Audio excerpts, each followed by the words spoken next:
Eto po, magbigay na po tayo ng reaction po, mga kabida. Dito po sa post po ng ang balita ngayon, Kung saan po mga kabida, nakikiusap daw, itong si Pangulong Ferdinand Bongbong Marcos sa China at iba pang mga bansa po, na kumare, supplyan po tayo ng langis, okay, dito sa Pilipinas.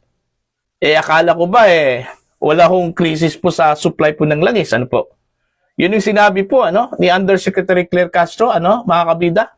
Kinontra pa nga niya itong si Pangulong Marcos, na sinabi po ng Pangulo, may krisis sa langis ang Pilipinas. Doon po sa kanya home vlog, mga kabida. Pero sabi po ni UC Claire, wala. Ayon po sa DOE, tuloy-tuloy daw yung ating pag-aangkat po ng langis, mga kabida, sa ibang bansa. Diba? O ngayon, nakikiusap na. Okay? Matapos pong awayin po ng Pilipinas itong China po mga kabida, nakikiusap na po. Okay? Ito, babasahin ko lang po. Ito pong article ng Ang Balita ngayon. Marcos Jr. nakiusap na rin sa China na kung maaari, supplyan naman tayo ng langis. Sa gitna ng tumitinding tensyon sa gitnang silangan at patuloy na pagtaas ng presyo ng langis, sa pandaigdigang merkado, inihayag ni Pangulong Marcos Jr. na aktibo nang nakikipag-ugnayan ang Pilipinas sa iba't ibang bansa, kabilang ng China, upang matyak ang tuloy-tuloy na supply ng enerhiya sa bansa. Ayon sa Pangulo, nakikipag-ugnayan na ang pamahalaan sa ilang mga bansa, kabilang ang China, India, Japan, Thailand, Brunei at South Korea para sa posibleng supply arrangement sa langis.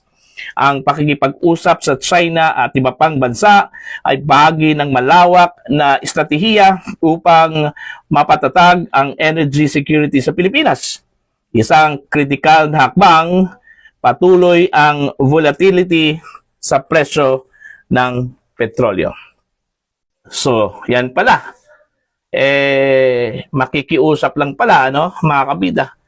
Matapos po nating awayin po itong China, makikiusap lang pala, Yan yung sinabi ko po, okay, na dapat hindi po natin awayin po ang mga bansa, lalong-lalo na po ang China. Kasi po, unang-una po, malaki po ang naitulong po ng China sa Pilipinas. At ang China po makabida, isa po sa pinaka malaking importer po, ng mga produkto po natin dito sa Pilipinas. Tapos, dahil lang po sa tension dyan po sa West Philippine Sea, parang isinusugal na po natin, yung magandang relasyon po ng China at saka Pilipinas, mga kabida. Diba? Hindi po sa lahat ng panahon po, okay po tayo, Okay? O sana po yung sinasabi pong pakikipag-ugnayan po natin sa US. Okay? Nakatulong ba sila, sa krisis na kinakaharap po ng Pilipinas, po, mga kabida?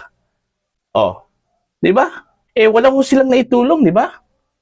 Oh, sa halip po pangamba, mga kabida, ang natatamo po natin, Dahil ho sa giyera diyan po sa Middle East, na baka naman po madamay po tayo dahil kaalyado po tayo ng Estados Unidos. All right? Kaya tama po yung foreign policy po, mga kabida, ni dating Pangulong Rodrigo Roa Duterte, po? Okay? Yung enemy no one, friends to all. 'Di ba? Wala ho tayong kalaban po noon, dahil maganda yung relasyon po natin sa China, mga kabida. In fact, isa po sa mga beneficiaries po, ng magandang relasyon po ng China at ng Pilipinas, ang Davao City, mga kabida. Napakarami pong binigay na proyekto po, mga kabida, ang China sa Davao City. Kasi maganda yung relasyon po ng Davao. At saka marami hong sisterhood agreement po, ang Davao City with other cities in China. Kaya maganda yung relasyon, okay, bumuhos yung tulong po mula sa China, mga kabida. Oh, see? Yun yung dapat po nating alalahanin po na hindi po sa lahat ng bagay, mga kabida, okay po ang Pilipinas. Alright? Hindi po sa lahat ng bagay, na pwede po nating sandigan, ang Estados Unidos. Gagaya na lang po dito. Wala po silang naitulong sa atin, mga kabida. ang idinulot po ng US is pangamba na baka tayo po naman ay targetin po mga kabida ng Iran, ano? Dahil kaalyado po tayo. O, see? Samantala yung China, alam nyo, believe talaga ako sa China dahil kahit na po ang dami yung provocation po ng US sa kanila, no? Mga kabida, wala pa rin, ano? Kasi negosyo kasi yung kanila hong concentration, hindi ho gera. Unlike ko sa US po mga kabida, gera. Kaya minsan nadadama yung mga kaalyado eh. O katulad na lang po sa Middle East. Ano po nangyari po sa Middle East? Hindi naman po yung UAE, Qatar, Kuwait, Saudi Arabia ang nagsimula po sa giyera, with Iran. Eh yung Israel po at saka US po, sila po yung nag-umpisa po. Pero bakit nadadama yung mga neighboring countries dyan sa Middle East? Kasi mga kaalyado po sila ng Estados Unidos. Yun yung critical na position po ngayon ng Pilipinas, mga kabida. Kaya nga, mali po ang ginawa po ng Marcos administration, kinontra po natin itong China, mga kabida, mas dapat mahalin po natin, makikipag-ugnayan po tayo sa China, dahil pinakamalapit yan, na bansa kumpara sa US. Okay, mga kabida. O, see? So, yun. Sana magkaroon po ng lesson learned. Ewan ko po, kung meron bang tugon itong China dito sa pakikiusap po mga kabida ng Pilipinas, na-supplyan po tayo ng langis. After all, sa mga nangyari po, mga kabida, kung saan po, nasakta na po natin ang China, Hindi lang po sa pananalita po mga kabida, kundi pati yung, kumbaga, ego na tinamaan po ang China po sa mga salita po ng ilan sa mga opisyal po natin mga kabida, kung saan po ay binabanatan po nila itong China. Okay?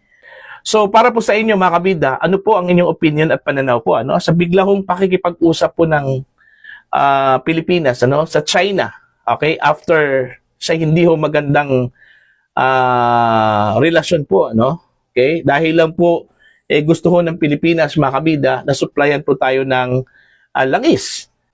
Ito bang pakikipag-usap ba natin sa China, mga kabida? Ibig sabihin ba dito, nagkulang po tayo ng supply? Kasi parang nilunok po natin yung ating pride po dito, alam naman po natin na hindi po maganda yung relasyon po natin with China, mga kabida. Pero nilunok po natin to, nakiusap po tayo sa China na sana, supplyan po tayo ng langis dito sa bansa. So, ibig sabihin ba may krisis tayo sa langis? Okay? Kasi ayaw hong tanggapin ni Jose Clear Castro na meron tayong krisis sa langis, mga kabida. Kasi abundant pa rin daw yung supply. Sabi daw ng DOE. Bakit hindi po alam yan ni Pangulong Marcos? Bakit doon ho sa kanyang vlog po mga kabida? Manay banggit po siya doon ho sa krisis po ng langis. Ang Pilipinas. Diba? Oh. So, yun. Ang punto lang po doon sana. So, yun, ang punto lang po doon, mga kabida, dapat sabihin po ang totoo, yung realidad po, na sitwasyon po ng Pilipinas. Para naman po, maintindihan po ng taong bayan yan, mga kabida. Alright?